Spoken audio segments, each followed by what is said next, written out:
അനൈലേഷൻ എന്ന നാറ്റലി പോർട്ട്മാൻ അഭിനയിച്ച സിനിമയുടെ ഡയറക്ടറായ അലക്സ് ഗാലന്റെ ലേറ്റസ്റ്റ് മൂവിയാണ് സിവിൽ വാർ.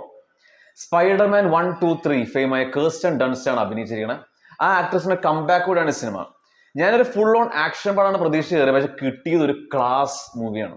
കേർസ്റ്റൻ ഡൺസ്റ്റിന്റെ ക്യാരക്ടറായ ലീ സ്മിത്തിന്റെ ഒരു യാത്രയാണ് വാർ ടൈമിൽ ടു വാഷിംഗ്ടൺ DC. അവരോട് വേറെയും 3 പേരുണ്ട്. റോബ് ഹാർഡി എന്ന സിനിമാറ്റോഗ്രാഫർ വളരെ ഹാർഡ് ഹിറ്റിംഗ് ആയ ഫ്രെയിംസ്, വിഷ്വൽ ഇമേജറി കൊണ്ടാണ് ഇത്രയും വലിയ ഇമ്പാക്ട് ക്രിയേറ്റ് ചെയ്തിരിക്കുന്നത്.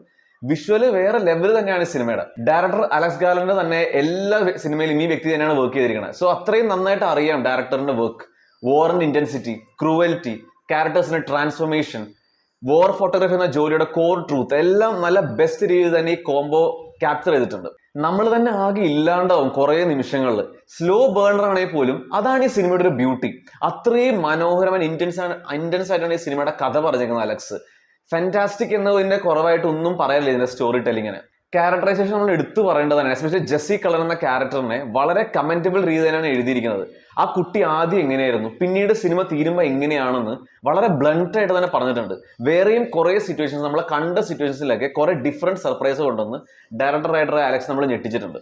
പ്രൊഡക്ഷൻ ഡിസൈൻ, ആർട്ട് ഡിപ്പാർട്ട്മെന്റ് ആണ് നമ്മൾ നെക്സ്റ്റ് ഹാറ്റ്സ് ഓഫ് കൊടുക്കുന്നത്. അത്രയും ഹാർഡ് ഹിറ്റിംഗ് ആംബിയൻസ് ആണ് അവർ ക്രിയേറ്റ് ചെയ്തിരിക്കുന്നത്. നമുക്ക് തന്നെ ഭയങ്കരമായിട്ട് ബുദ്ധിമുട്ട് തരുന്ന രീതിയിൽ.